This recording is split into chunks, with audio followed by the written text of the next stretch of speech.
Alright, welcome to another original Assassin's Guild production. I'm Evan Redonkulous. Just real quick, I'm going to go over just a few basics of DC Universe Online. I had a few people curious about the game, so I thought I'd do a video and just show you some of the basics. What we have basically is healers, tanks, controllers, and DPS. Go to your inventory, click over and go to your stats, and you'll see, you have health, power, defense. Basically, your health, when that runs out, you die. Your power is your blue bar. It goes down when you use your powers. Defense is for player versus environment when you fight against the computer. When you do PvP, you're going to have toughness, and your armor will have a toughness rating. Might increases all the damage you do with your powers. Restoration increases all the healing that you do. So your healers are going to want to have a high restoration. DPSs are going to want to have a high might and precision. Your vitalization for your controllers, that increases their healing of the blue bar. Lets them heal the blue bar better. And the higher the points you have. Dominance, basically the enemies are going to attack the player with the highest dominance. So the tank is going to have a very high dominance. Controllers are going to need the dominance for their control effects to last longer and do more damage. Then there's your combat rating, which is basically all your gear that you're carrying and have in your possession. You don't even necessarily have to have it on, but if you have it in your possession, that's what your combat rating is. The best armor you have, and add it up. Okay, like I said, the tanks, they're going to go into the battle first. They're going to draw all the enemy fire. The DPSs are going to be behind the tank doing damage, and the healer is going to be healing everyone, and the controller is going to be replenishing everyone's blue bar. This is some of the currency that we're using. The only one that I think we're using anymore for Marks of War is the T4 armor. Everything else is Marks of Triumph, and the rest you see are PvP currency that you win and earn doing PvP missions and stuff. Alright, one of the most important things is your skill points and your loadouts. You'll have whatever role you have, whether it's healer, damage, or tank, maybe defense. You're gonna find it here. Like mine was, damage and healer. So right now in healer mode, loadouts are all really up to the individual. There's not really any specific loadout that works better than any other. Really, there's really I can't just say, hey, this is the best loadout to use. Depends on how you play. Depends on how much you use your weapon, how much you use your powers. A lot of variables. You're going to have to play around, get comfortable with the different powers, see how they affect your enemies, which ones do the most damage. Some of your powers can be used together. If you do one power and say electrify somebody, then you can use another power that does more damage if that enemy is electrified. So a lot of different combinations of loadouts. Basically everyone thinks they have the best one. So it's kind of a matter of opinion. Right now what I'm doing is changing my loadout. I am in healer role, but I'm doing solo battles. So I had to have something that was, going to do some damage. When I go into raids and alerts and stuff, and I'm in a group, I carry nothing but healing, pretty much powers. I think I leave the bubble on to protect myself if I need to. Other than that, every power is a healing power. Excuse me. Now we're into the skill points. This is your every weapon has a tree, and if you'll notice that the first 4 in every tree also gives you added bonuses, like a plus on might or vitalization, or maybe a percentage of your attack increase. So the more skill points you have, the more of these trees you can fill out.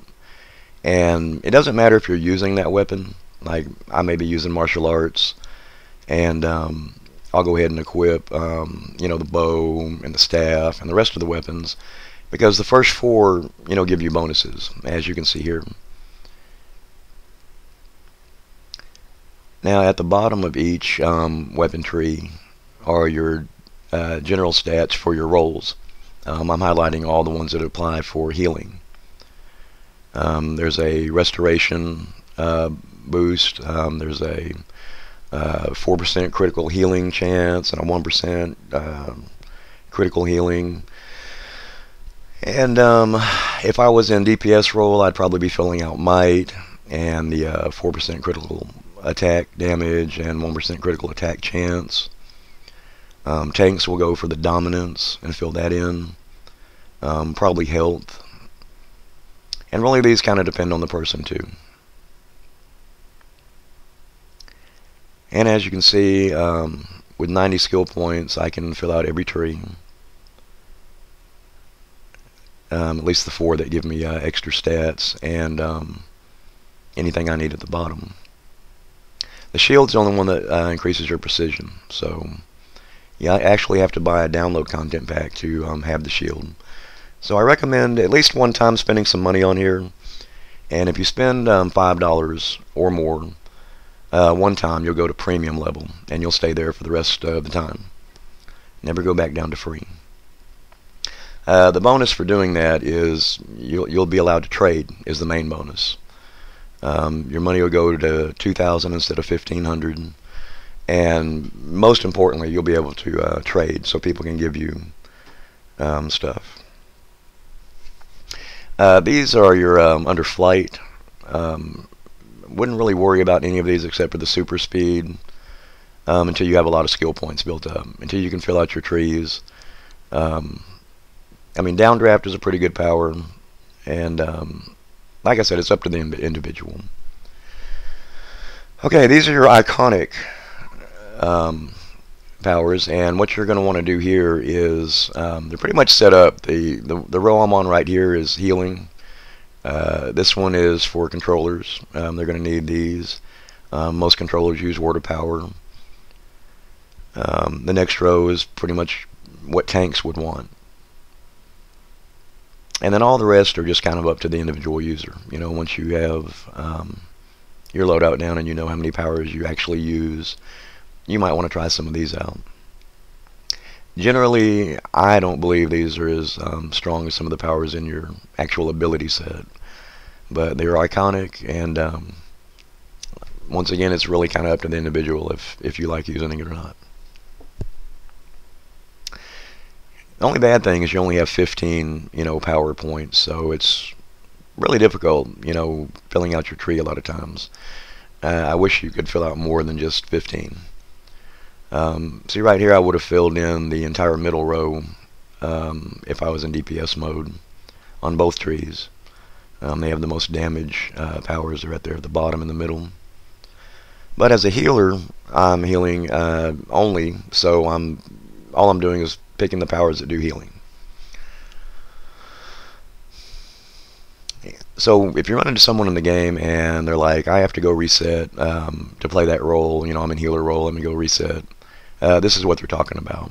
I wouldn't try to DPS with these powers because they're mainly healing powers. And at the same time, I wouldn't choose these, if I was DPSing. Even the one that heals me doesn't work as well because my restoration is back down to a normal level as a DPS. So the healing I get from them is really not worth taking the spot in my loadout. Now here's the most important thing. Once you reach level 30, which is basically, I feel like it's an orientation. When you hit level 30, it's like, welcome to DC Universe. You've arrived. From now on, your combat rating is pretty much going to be your level. No one really ever asks what your level is. They just ask what your combat rating is, and a lot of times your skill points. I have a lot of people that are in leagues or groups and had a lot of good armor given to them, so they might have a high skill, combat rating and still have a low skill point. Anyway, the 3-star ones here will give you, I believe it's 50. The 2 give you 25, and the single star is a 10-point feat. It takes, as you see it at the top, the little bar shows how close I am to getting another skill point. It takes 100 feat points to earn 1 skill point. Kind of look at this as your mission journal. If you look around through here, and scroll through here. You can click on these. It'll tell you, you know, how close you are, what you have left to do, how many of something you've collected. All your information about what you want to do on the game is here under feeds. These are as important, if not more important, than your mission. I mean, after you've reached level 30, of course. This is mainly what you should be focused on. The more skill points, the more powerful you are. You can see here that it will tell you everything from the research and development, you know, through seasonal events and alerts and raids. Keep in mind, this is a beginning basics of DC Universe video. So an alert is a 4-person party, usually with one of each role. A tank, a DPS, a healer, and a controller.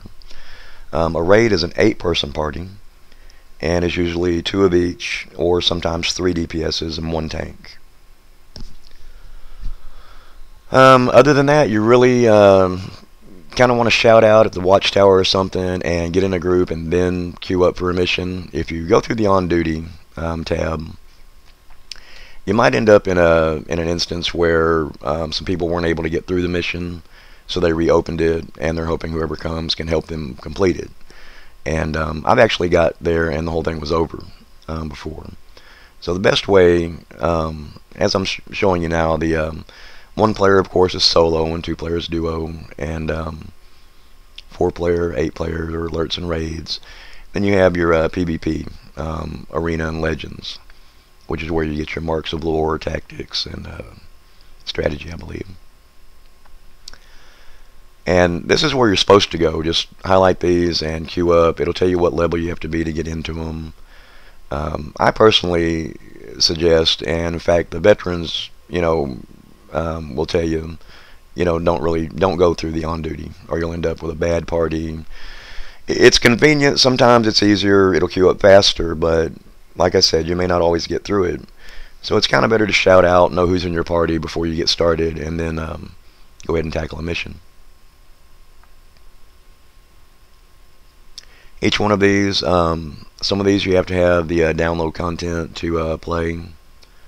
The red marks mean I've already played it, so that's where your reset tokens come in. You can reset it and play it again, so you can try and get more armor or whatever it is you're looking for. Alright,